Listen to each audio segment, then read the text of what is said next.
कि पाकिस्तान को टुकड़े करो, इसके दो हिस्से करो ताकि इनको सबक सिखाया जा सके। अपने इंडिया के जो मिसाइल्स जो हमसे डबल हैं, हमारे तो लिमिट है 2750 kilometre, which means till the end of Calcutta या Andaman islands and Nicobar islands. हमारा तो फोकस इंडिया है, हमारा तो और फोकस है ही नहीं, neither middle east nor the world. Of course हमारी कैपेसिटी भी नहीं वो।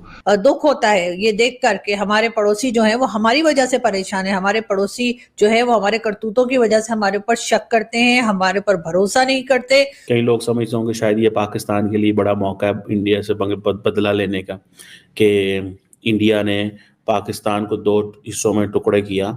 So there is this moment that Pakistan can take an advantage of the situation. हम किसी से लड़ाई झगड़ा नहीं चाहते, लेकिन जब बात होगी खित्ते में ताकत के तवाज़ुन की तो फिर हम एटम बम भी बनाते हैं, फिर हमें मना करके भी इख्तिलाफ हमने बिल्कुल नहीं कहा कि हम पूरा मन मुल्क है। में अब कोई रास्ता ढूंढना पड़ेगा कि उसको मसले का हल कैसे किया जाए, because things can not continue like that इंडेफिनिटली। मुल्क को नुकसान हो रहा है, मईशत को नुकसान हो रहा है। Our media is silent on India.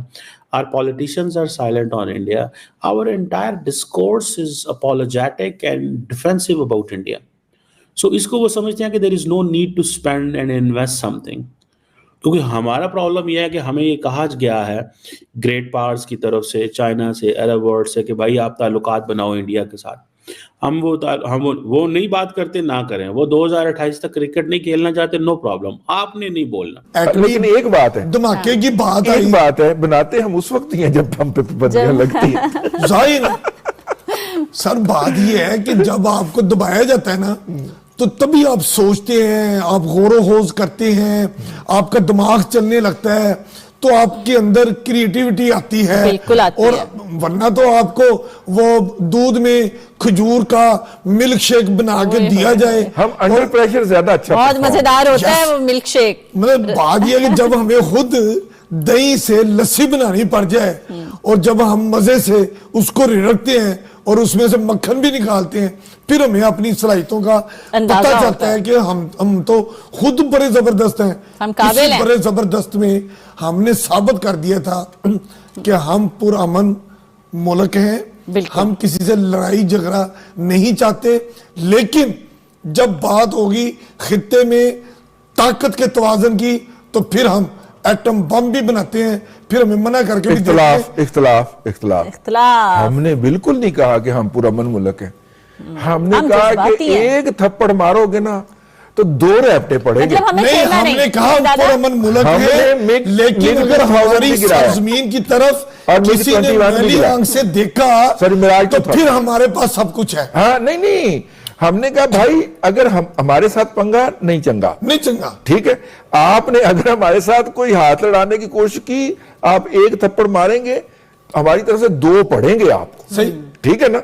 आप देखिए हमने उनका मिराज 2000 है ना शायद, वो तैयारा भी गिराया और मिग 21 बाइसन भी गिराया, और जनाबे अच्छा अच्छी खबर देती हूँ रसीद दादा आपको। छोड़ें आप सारी के टैंक लड़ाइयों की बातें चल रही हैं, थोड़ी देर बाद आपने मेरे पे अटैक कर देना है। For the Indians is that Pakistan is a challenge, Bangladesh is a challenge खित्ते के अंदर, एंड उनकी टास्क बढ़ गई है, ठीक है जी। जो काम वो पहले पाकिस्तान के लिए करना पड़ता था कि जी यहाँ पे टेररिस्ट हैं, यहाँ पे एक्सट्रीमिस्ट हैं, इस्लामिक रेडिकलिज्म है, इस्लामिक मिलिटेंट टेररिस्ट ऑर्गेनाइजेशंस, वो उनको दे विल टॉक ना दिस वे।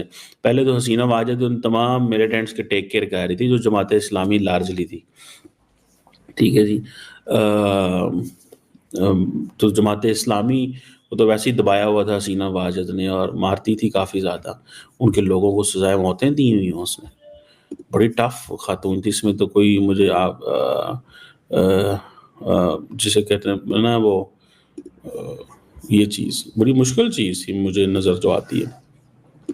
बहरहाल इसमें देखते हैं कि व्हाट कम्स ऑन दिस, क्योंकि ये जो बांग्लादेश के हवाले से इंडियंस ये कहते हैं कि वो कहते हैं इंडियन बंगाली ग्रेटर बांग्लादेश की बातें कर रहे हैं, इंडियंस कह रहे हैं 3 दिन में काट देंगे, फेंक देंगे, मार देंगे, उड़ा देंगे, ठीक है।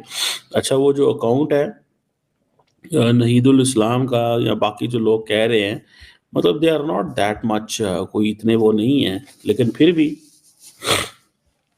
the more you find such kind of case studies, the better it is for you. जब आप इस तरह के case studies देखते हो तो sometimes मैंने आपको ये बताया था, sometimes you create, sometimes you find enemy abroad to create internal unity. ठीक है ना जी, कई दफ़ा आप ये चीज़ें करते हो इंटरनल यूनिटी ढूंढने के लिए. सो इंटरनल यूनिटी कैसे करनी है, ठीक है जी, इस वजह से. सो ये एक पॉइंट जो है that is significant. So let's see how things unfold, और क्या ग्रेटर बांग्लादेश का जो आइडिया है and Pakistan can divide India into two. Obviously this is not possible. ना पाकिस्तान ये सोचता है, ना पाकिस्तान ये करता है, ना पाकिस्तान की ये इंटेंशन होनी चाहिए. उसकी वजह ये है कि India is a sovereign independent state and any attempt by any country, not Pakistan, by any country to divide India is highly outrageous. It should be unacceptable because India has its own international borders. लेकिन question ये है कि वो जैसे कहते हैं ना कि वो जब पाकिस्तान के इंटरनेशनल बॉर्डर्स मौजूद थे कि ईस्ट पाकिस्तान वेस्ट पाकिस्तान था, तो दे डिड इट, उन्होंने क्रिएट किया और उन्होंने कहा कि दिस इज अ मोमेंट के पाकिस्तान को टुकड़े करो, इसके 2 हिस्से करो ताकि इनको सबक सिखाया जा सके. So that's why people come up with these theories, but no sane voice will ever speak on this. कुछ सेन वॉइस इसके ऊपर बात नहीं करेगी बिकॉज सेन वॉइस जो है वो इस तरह है, वो उसको पता है कि इसके क्या कॉन्सिक्वेंसेज हैं, क्या है, इंडिया कितनी बड़ी ताकत है, इंटरनेशनल लॉ मौजूद है, ये चीज़ें हैं जो है ना वो understand. And then at the end of the day Pakistan जो टूटा था वो इसलिए कि बांग्लादेश के अंदर से पाकिस्तान की सपोर्ट ख़त्म हो गई थी. सो इंडिया के अंदर तो ऐसी कोई चीज़ नहीं है. सो ये जो चिकन एग है, ये जो मर्जी आप कहते रहें, जैसे लोग मर्जी बातें करते रहें, ये this is an unachievable idea. नमस्कार दोस्तों, भारत को हर जगह पे धमकी देने वाला पाकिस्तान अब ये बात समझ गया है कि हम भारत का चाह कर भी कुछ नहीं बिगाड़ सकते. दोस्तों, अगर हम लेटेस्ट जो न्यूज़ की बात करें तो अमेरिका ने पाकिस्तानी जो बैलिस्टिक मिसाइल है उस पर प्रतिबंध लगाया.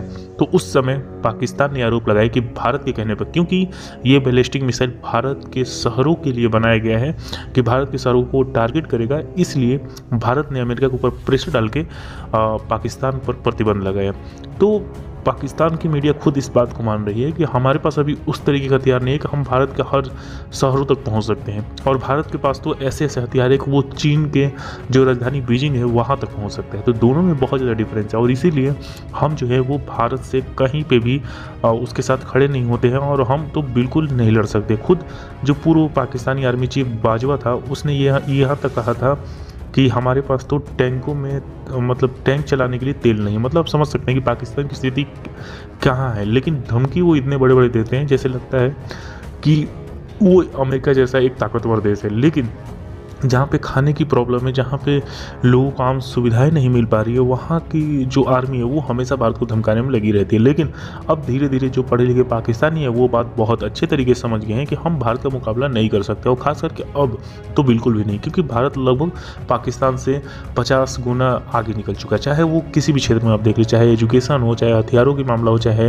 भारत में खाद्य सुरक्षा हो, या फिर जो इकोनॉमी है उसको भी देखा जाए तो भारत बहुत आगे निकल है. लेकिन पाकिस्तान जो कि लगातार कर्ज में डूबता जा रहा है. अगर हम देखें पाकिस्तानी आर्मी चीफ को या फिर पाकिस्तानी पीएम को, जब भी वो किसी भी देश का दौरा करते तो सीधा सीधा वहाँ पर भीख मांगना स्टार्ट कर देता. और यही वजह है कि खुद शहबाज शरीफ ने कहा था कि हम भीख मांगने नहीं है. वो वीडियो काफ़ी ज़्यादा वायरल हो, तो मतलब आप समझ सकते हैं कि पाकिस्तान की स्थिति कहाँ पहुँच गई. लेकिन फिर भी अभी भी कुछ पाकिस्तानी हैं जो कि ये कहते हैं कि हमारे पास जज्बा है और भारत के पास बस पैसा है, तो पैसा का आगे जज्बा जो है वो ज़्यादा ताकतवर है. लेकिन आपने देखा ही होगा कि कैसे इजराइल ने जो हमास है या फिर और भी जो कंट्री जो कि उसके खिलाफ है, मुस्लिम कंट्री, उनको कैसे जज्बा दिखाया और एक जगह पर रह के उसने हर एक आतंकवादियों को मार दिया. और ये बात पाकिस्तान के पढ़े लिखे तो पाकिस्तानी बहुत अच्छे तरीके जानते हैं, और इसीलिए अब वो ये बात मानने को बिल्कुल तैयार हो गए हैं कि अब हम भारत का मुकाबला नहीं कर सकते. आज से जब कांग्रेस थी तब हम भारत को तो डरा देते थे, लेकिन अब जो कि नरेंद्र मोदी एक ताकतवर सरकार अब भारत में आ गई है, तो उसको डराना जो है वो बिल्कुल भी मुमकिन नहीं है। और इसीलिए पाकिस्तान में भी इसके ऊपर काफ़ी ज़्यादा चर्चा हो रहा है कि आखिरकार कुछ ना कुछ हमें ऐसा करना चाहिए जिससे हमें ये लगे कि भारत जो है वो हम पे अटैक नहीं करे, क्योंकि पाकिस्तान को भी लग रहा है कि भारत कहीं हमारी जो सिचुएशन है, जो वहाँ पे हमारे पास पैसे नहीं, उसका कहीं फ़ायदा उठाकर जिस पे पाकिस्तान POK पे जिस पे पाकिस्तान ने ऑक्युपाई कर रखा है उस पर भारत हमला ना कर दे। दोस्तों बस आज के वीडियो में इतना ही। वीडियो अच्छी तो वीडियो को लाइक और चैनल को भी सब्सक्राइब कर लीजिएगा।